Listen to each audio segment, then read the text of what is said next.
Hi everyone and welcome.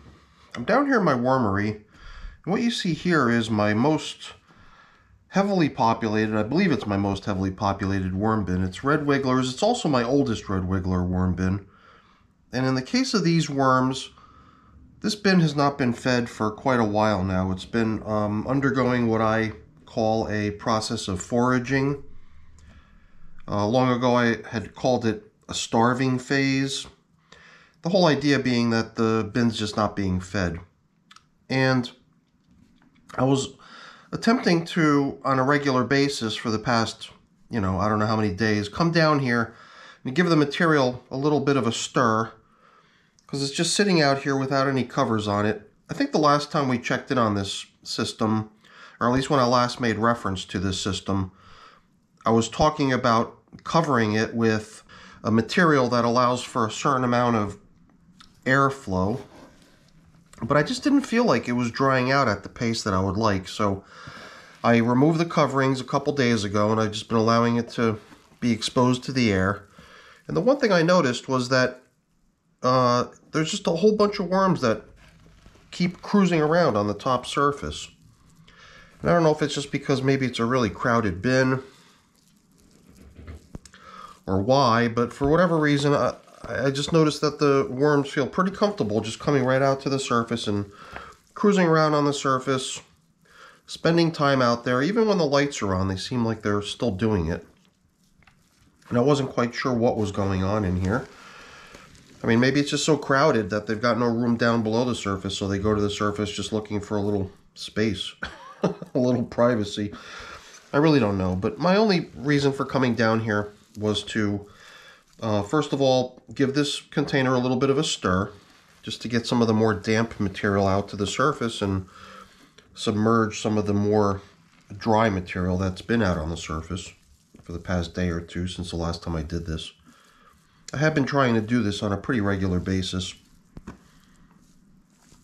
But the one thing that I did do differently on this go-around was I was actually going to do this last night, and I had no intention of filming it. But what I did notice was that there was a lot of worms hanging out on the surface. So rather than disturbing the material and stirring it up and taking care of that last night, I figured I'd wait till now to do it. But between then and now, I figured I would also just set my camera up to let the camera sit and film the activity of these worms hanging out on the top surface all night.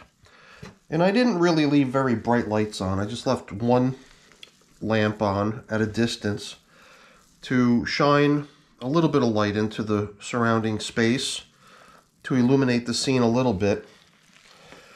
I didn't want to scare the worms or, have them feel like they've got to retreat down into the material due to the bright lights. So I tried to set the camera settings so that I'd have sufficient exposure for the footage, but still not so much bright light that it would scare off the worms. And this stuff is still so damp, I wish it would dry off. As we're leaving the winter months and we're kind of getting into spring now, the temperature keeps rising. That means the heat in the house is turning on less and less. And I believe a side effect of that is the air, the moisture in the air seems to change.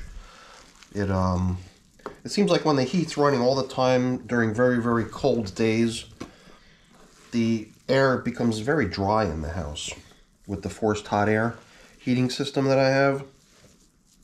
But now that the heat's not coming on as often, I feel like the humidity in the air is starting to pick up a little bit. And when the air is humid, things that need to dry off or want to dry off don't really have the ability to evaporate off as much of their moisture as if it was really dry air. So I think if it was, less humid, not to say that it's humid, it's not quite humid yet. In the summertime it gets pretty humid here in central Jersey, New Jersey that is. But we're certainly not there yet, but it does seem to be enough to inhibit the drying of this material. I might actually turn my fan onto this system to help blow a little air across the top of the bin. try to help it air out a little bit, dry off a little bit. Because at some point soon, I feel like this material is pretty much ready to initiate the depopulation of the worms. I just want to set up one edge of the bin, have the worms lured into that side of the bin because of the nice tempting portion of food that I'm going to put in there for them. And then ideally the worms will simply migrate out of this material on their own. But the other thing that I think helps motivate them to do that is the material needs to be left to dry too, because then the material in itself becomes something that they don't want to be in because of the reduced level of moisture within it. But this is going to take a little time, I believe, with this material. And to that end, I'm coming in here on a regular basis, trying to stir the material up here and there. Oh, you can hear that the fan just kicked on for the heat. So yeah, it's still cool enough that once in a while the heat turns on, but here and there's nice warm days where I bet you the heat doesn't even turn on anymore. So we're getting to that point eventually where the moisture in the air is going to keep picking up, and it's going to inhibit the drying of things. So either way, my plan is just to continue doing what I've been doing here, is to allow this to continue to air dry, and hopefully at some point it'll become dry enough that I can initiate the migration of the worms out of the material. In fact, I might not even wait that long. I might just initiate the movement of the worms at some time soon, and at the same time allow the material to just continue drying.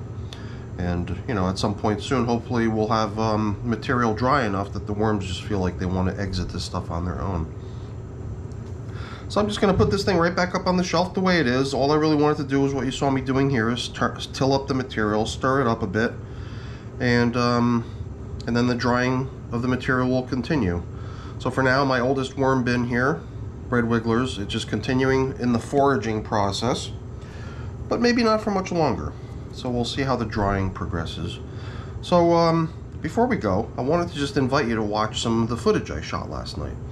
I shot a time-lapse. The time-lapse ran all night, from the time the sun went down last night up until just now when I started filming.